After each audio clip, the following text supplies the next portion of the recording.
Kita sering diajarkan cara mencari uang, tapi jarang diajarkan cara memaknai uang. Hari ini kita hidup di era yang sangat cepat, segalanya tentang produktivitas, income, target bulanan, bahkan passive income sebelum umur 30. Itu nggak salah, tapi satu hal yang penting, harta bukan hanya jumlah, tapi soal berkah.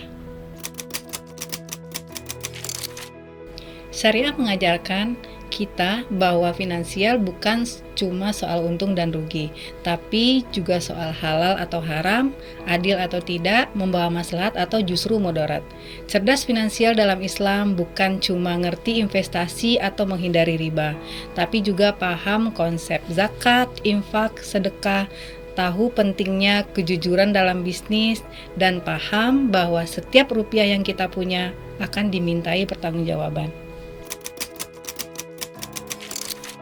Bayangkan kalau generasi ini tumbuh jadi generasi yang gak cuma kaya, tapi berkah.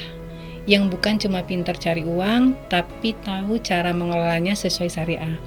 Yang ngerti bahwa riba itu bukan jalan pintas, gharar atau ketidakjelasan itu harus dihindari, dan harta itu bukan karena besar, tapi karena halal.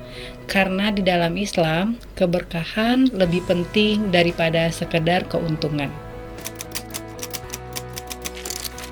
Kita butuh lebih banyak orang yang sukses secara finansial, tapi tetap rendah hati, tetap dermawan, tetap jujur, yang gak hanya mengejar dunia, tapi juga akhirat.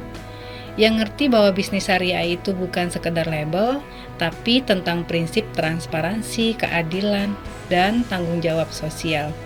Itulah generasi cerdas finansial dalam perspektif syariah yang sadar bahwa uang bisa jadi ladang pahala atau malah jadi beban di akhirat nanti.